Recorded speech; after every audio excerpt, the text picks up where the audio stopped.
So 70% of people are in the wrong job.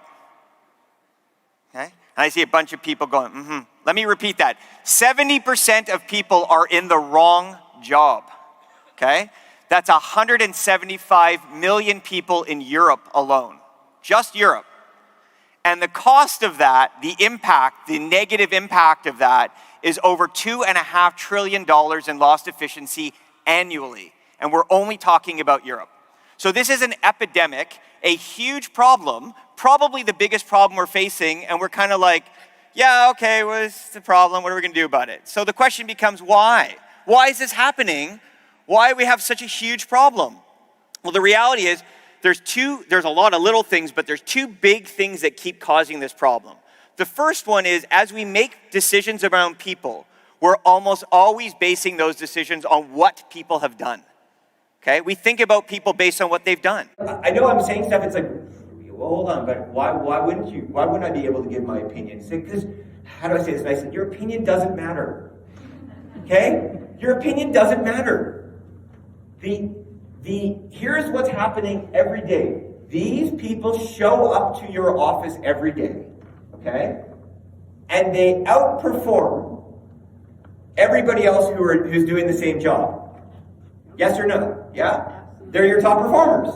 So they're coming to your office, they're doing the job you asked them to do, and they're outperforming everybody else based on your performance criteria.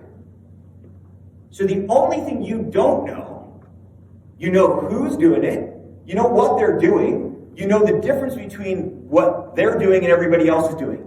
You just don't know one thing, which is why. You just don't know why. I agree with Anne with respect to an employer requiring their employees to do this for the sake of checking in and checking out of work and sort of big brother watching you that way.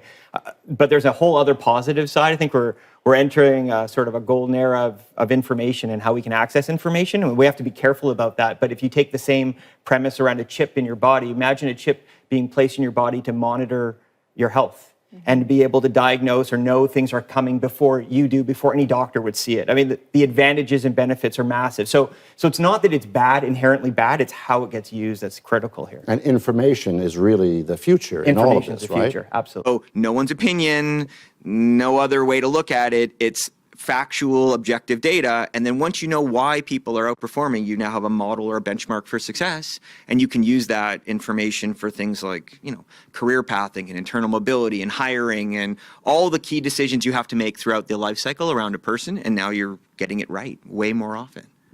Performance management and promotion. Everything. And I think what's key for us also is we tend also in the HR world to think about things departmentally, right? And people are people. It's the same human that's coming as a candidate who eventually becomes an employee. So you can't start and stop and do that, but companies do that all the time. They worry about their own processes instead of people. About digital transition, they think about the technology, and the technology is sort of the least important part of the whole thing. The reality is that people make changes and people drive businesses. There's the other side of this, right? So, you asked me to begin with around people, what should they be doing? Well, there's a whole other piece, which is what are companies, organizations doing? And organizations have been looking at this and looking at people the wrong way for a long time, right? The same problems that exist with people, and I actually think it starts with organizations where people don't necessarily want to look at themselves based on what they've done. And I often hear what I've done isn't who I am and what I'm capable of doing, but organizations still go, yeah, but what you've done is who you are and what you're capable of doing.